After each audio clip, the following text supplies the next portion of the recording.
Hey, philosophy students. Today I'm going to look at Aristotle, in particular Aristotle's four causes. Four causes. Now, this is the most important part, probably, of Aristotle's philosophy. So I'm thinking about what do I choose to tell you about Aristotle. This is the last thing I'll talk about. That is his four causes. Now, let me explain what I mean by cause for a bit. So, okay, here's a title to take notes on. Aristotle's four causes, or another way of putting this is four explanatory factors for a process or a thing. Okay, so anything or process, whether it's in nature or something that's man-made, there are four different ways to explain that thing or that process. Another way of putting it is there are four different answers to a why question. You have a statue. I'm going to use my statue to teach this for the time being. You can ask four why questions of this statue. And there are four different ways of explaining, four explanations to explain something. And for Aristotle, that's how you know something. You know it, and you've explained it fully when you can explain all four of these causes. So I'm going to use the word cause. Don't be confused by cause. It just means explanation. Okay, it's slightly different from the way we normally use the word cause. So let's look at this. Now, the first one is what we call the material cause. The material cause is easy. All this is the material stuff that a thing is made of. So from the statue, the material cause is the bronze. Bronze, metal, is a material factor in this statue. It's made of bronze. It's stuff, material stuff. Okay, so if I'm looking at a glass, the material cause of this is glass, because this is made out of glass. Okay, so same idea. That's a material cause. That's an explanatory factor. The second one is what we call the formal cause. Now, the formal cause, just to make this super easy for you, is basically the form that this thing takes. Okay, so or the shape that it takes, or the definition of what it is. So in this case, a statue, the formal cause of the statue is the body of a man. Okay, it's shaped like a man. So this bronze material cause is arranged in a man-like fashion. In particular, a thinking man. Okay, that's the formal cause. So think of a formal cause as a form that a thing takes. Okay, so glass is shaped in the material stuff is shaped in a glass-shaped form like this. This is formal cause. Okay, the shape of it. It's easier. I mean, add something to formal cause that Aristotle thought was very important, and that is within the formal cause, there's also an idea of the identity of this thing, its essence, its nature. Okay, the nature of it, and even you might say the potential of this thing to be something. So there's so looking at the formal cause, you're also looking at the potential of this statue to be what it is. The identity of it is a thinking man. This is what makes it what it is. Okay, as soon as you look at this object, the formal cause is what you think of. Usually, like it's this thinking man. Okay, you might think bronze. You might think of that if you're like really obsessed with bronze or something. But probably you're going to think this is the formal cause. This is a thinking statue. Okay, that's what I see. So that's the formal cause. The nature of this thing is this. Okay. Now, moving on now to the third is the efficient cause. The efficient cause is what we usually mean when we say in common English the word cause. That is the force that has the effect of this thing. It's the movement that makes it what it is. So the the efficient cause for this statue is going to be the artist. The artist who made the statue is the efficient cause of this statue. Okay, that's the efficient cause. The force, and that's what we mean when we say the word cause in most English today. So, for example, if you walk into my classroom and you have a black eye, I don't really care that much about what the blood cells are doing, material cause. I don't care about that. I'm more worried about who did this or how did, what's the force and who did this, punch into your eye to give you a black eye, and they need detention. I have to figure this out. So that's what we usually mean, or like a domino pushing another domino over. That's looking at the efficient cause. Okay, so it's the force, efficient force. The last is the final cause. The final cause means the ultimate purpose for why this thing exists. Its purpose, its goal for existence. So for the statue, you could say a couple things. You could say that its purpose is to be admired. Its purpose is to get people to feel a sense of awe or beauty when you look at the statue. Or it could be something more mundane, like a museum needs to have something in front of it, in front of the building, so they say, let's put a statue in front of it. So they put some money aside to pay an artist to have a statue. They need to put something in front of their museum. So that's the purpose. Final cause thing, purpose. Purpose is final cause. So those are the 4 causes. Okay, so if you get this, you're doing pretty good. This is super helpful. Now, what's helpful about knowing the 4 causes is that it can kind of get you to think about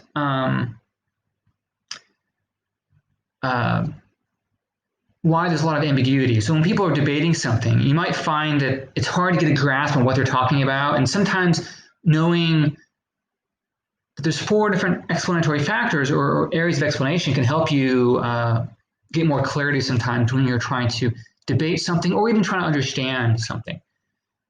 Now, let's practice this though. Let's see how you do. So before that, one quick thing. I want to take note that you could kind of group together the material and a formal cause as more static causes. So material cause and formal cause, these are like more clear that, okay, so as soon as you look at a statue, the material and formal cause is pretty clear. You can feel, okay, it's a bronze statue of a man thinking. The efficient final causes are more dynamic and can sometimes be harder to pin down. These are more moving causes or moving factors that can be more complicated. But anyway, so let's practice this. So we have a guitar. Well, what I want you to do is think through what are the 4 causes, what are the 4 explanatory factors of this guitar? How would you define that? So I just did it for a statue. You do it now for this guitar. So pause the video and write these down, what you think, and then I'll talk about it. Okay, so hopefully you paused it. Okay, so what's the material cause of this? Well, the material cause is the stuff the guitar is made out of. So it's made out of wood, plastic, and metal. That's the material cause. Now, if you want to say atoms, that's also fine. But basically, the material stuff is wood, plastic, metal for the strings. That's the material cause. Okay. The formal cause is that this it's a guitar. Okay, so that the wood and metal and plastic is arranged in a guitar-formed way. It's formed into a guitar in this way. Okay. So you could use that wood to start a fire. You could have used the metal to make a pot. You could have used the plastic to make plastic bags, or whatever. But you arranged it in such a way to be it's arranged in this way as a guitar. Formal cause can include the identity of it. Okay, the identity form. You could say formal cause is it's a guitar. This is the purpose, the essence of this thing is to make music. It's a potential for this music-making guitar sound.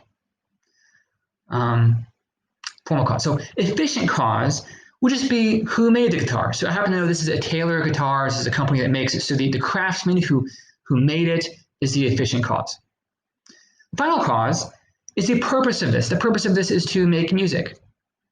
So you could make music, sing, all that. That's the purpose of this guitar. That's the goal of it. So in using it in this way is the final cause for making music. So those are the 4 causes. Let's do another example. So it's pretty simple. It can be pretty simple using this with material things that people make, right? So looking at this glass really quickly, material cause is this glass stuff, silicon, that kind of stuff. Formal cause is it's arranged in this holding shape, this shape of it's kind of hollow like this. Put my hand in there. Okay. Efficient cause, the factory that made it. Final cause is to put liquid in it to drink out of it. Pretty simple for things we make. Anything you make, people make, can be pretty straightforward. But when it comes to nature, things are more complicated. So look at this acorn now. This is an acorn. Pause the video again. Try to think of the 4 causes of the acorn. Did that? Great. So let's talk through this. What did you write? So the material cause would be, you might say carbon, ash, those kinds of elements that make up this acorn. Or you could say wood or this kind of thing. That's that. Or plant material. That's a material cause. Formal cause is that the arrangement of this thing into an acorn. It's an acorn.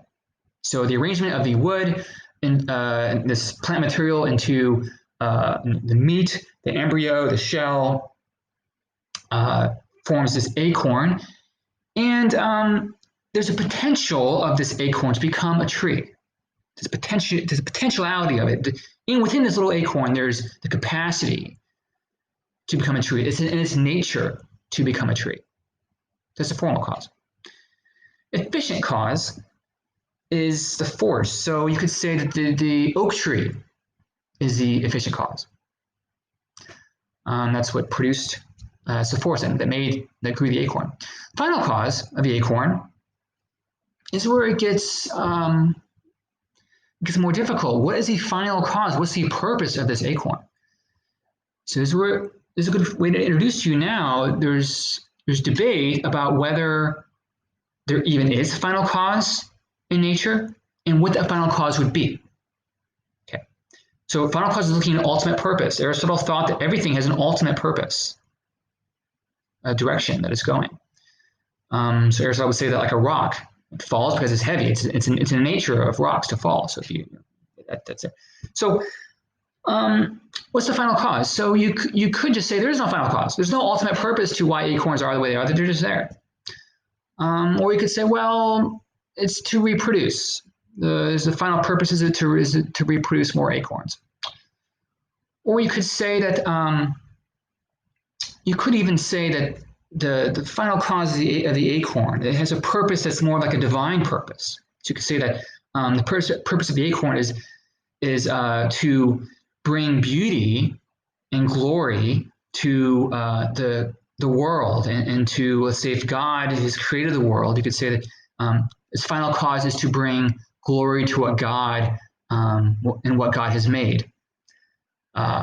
So that could also be a part of the final cause, or it could be to appreciate beauty. You might say that God made acorns so they become trees, so that people and God Himself can appreciate and enjoy the beauty of this process, or of nature, or whatever it may be. Final cause. It can be very hard. Another way of looking at final cause is to say, well, there is no final cause, but maybe you can kind of create a purpose yourself. So if you don't believe in God or spirit, you can say that, well, maybe just saying that I decide I'm going to make a meaning or a purpose to this acorn, that, let's say, I appreciate it or that I eat it. You could say that as well. The problem with that, though, is it doesn't really get to ultimate purpose. You could create a purpose, but it's not the ultimate purpose for why an acorn exists. So final cause is one that really a lot of issues get down to with debates and understanding of how do you explain something. This is why we debate. It gets even more complicated with people. Okay, so how do you apply the 4 causes to people? Just look at things in terms of farmers.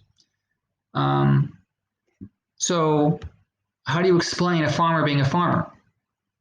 Well, that's interesting. That's something for you to reflect on for your homework. Another one would be, what about a soldier? How a soldier does his work. So what are the 4 causes of a soldier? So there's another question. So you could say things like, a soldier material cause is, well, he's a human being arranged in this way. You could also say that formal cause, he has a purpose, like he has a training, he's potential to fight, to defend his country. Efficient cause, what force has made him a soldier?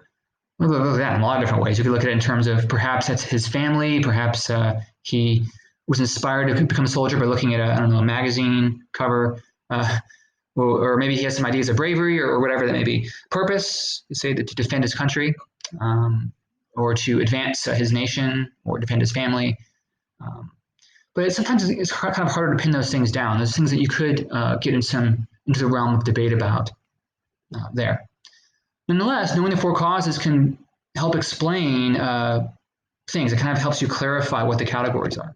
You could even look at things such as humans as humans. How do you explain human beings?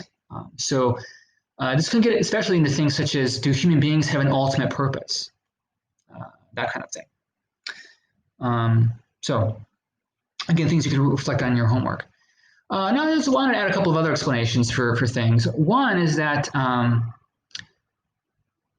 this might help clarify Plato versus Aristotle a bit for you. So remember, we talked about Plato and Aristotle. Plato believes in the ideal forms, that everything on the earth is a representation of the form or the idea of a thing that's out there, let's say in the universe somewhere, or in God's mind, or wherever, in the heavens. So stuff like horses. Why are there horses? Well, all horses participate in the form, the ideal form of a horse that's out in the universe. And Aristotle would disagree with this, though. So in the nature of the disagreement is, where is the formal cause? Where is the identity of a thing at, actually? Plato would say it's in the ideal world, out in the heavens. Aristotle would say the form of a thing is in the thing itself, that the nature, identity of the horse is within the horse itself. That's where the form is. So that's why, so imagine Plato and Aristotle talking. What's the form? Plato would say the form is up. Aristotle would say the form is down, here. So we're looking, I don't know, they're talking about this book. The form of the book, Aristotle would say, is it the book itself? There's a bookness that it has. Plato would say the bookness comes from the idea of bookness that's out in the realm of the gods that they've put into the world in some way. Things like that. Another way to look at this is how philosophy has advanced. So remember the pre-Socratics? Thales said everything's water. Empedocles said everything's made out of four elements: fire, water, air, and earth. Heraclitus said everything's made out of fire. Aristotle said, these pre-Socratics are only concerned with material causes. Only material causes. So just material stuff. And Aristotle says, well, just what stuff's made out of, that's not enough. To really explain something, you have to explain all four causes. So this is an area that Aristotle says that he has advanced beyond. Now, there is some, to be honest, the pre-Socratics have some other causes too. So when Empedocles says that everything is, the four elements move by the forces of love and hatred, this is kind of getting toward the efficient cause also. So they have some of that there too. Also wanted to say, when we talk about explanations today, in our world today, science is very important in the way we explain things. And with science doesn't really look at all four causes directly. The scientific method tends to look at material and efficient causes. Okay, science is looking at material stuff. So it's material cause, like what atoms are, that kind of stuff. They focus on that, and also efficient, like forces that are acting on other things. Okay, so let's say planets, gravity, all these kinds of things. These are kind of efficient causes that they're looking at more in science. And science is all cut up with that mostly. Science does not really address directly formal or final causes. However, in our lives, or in our everyday lives, formal and final causes are actually fairly important in the way we discuss, the way we live our lives, the way we do things. So, however, science is very influential. So many would say that, well, science focuses on explaining material and efficient causes, but it can help us also in helping us explain formal and final causes too. So that's something you could look at as well. And others will say no, that formal and final causes have to do with kind of more abstract things that science really can't explain. So a lot of the conflict you see between science versus religion or science versus poetry or whatever, kind of more abstract thinking, you could look at those tensions in terms of the four causes, four explanations. So hopefully this is helpful to you. So we'll add one more thing, looking at a flame with fire. So you could say, when you look at this flame, a scientist might say, oh, this is a chemical reaction taking place. That's the meaning the scientist attached to this. If they're in a laboratory, that's what the scientist is thinking about. They're studying this flame, how it burns, chemical reactions. However, when the scientist goes home, he lights a candle, he has a totally different meaning to this. He's looking at more at formal and final causes. Okay, so let's say he's having a romantic dinner with his family. Well, then it's a bit different. So instead of seeing the flame in terms of a chemical reaction, he sees it more in terms of enjoyment and love and relationships and those kinds of things together around a table with a flame. So same thing can have multiple explanations depending on what kind of cause you're looking at for that thing.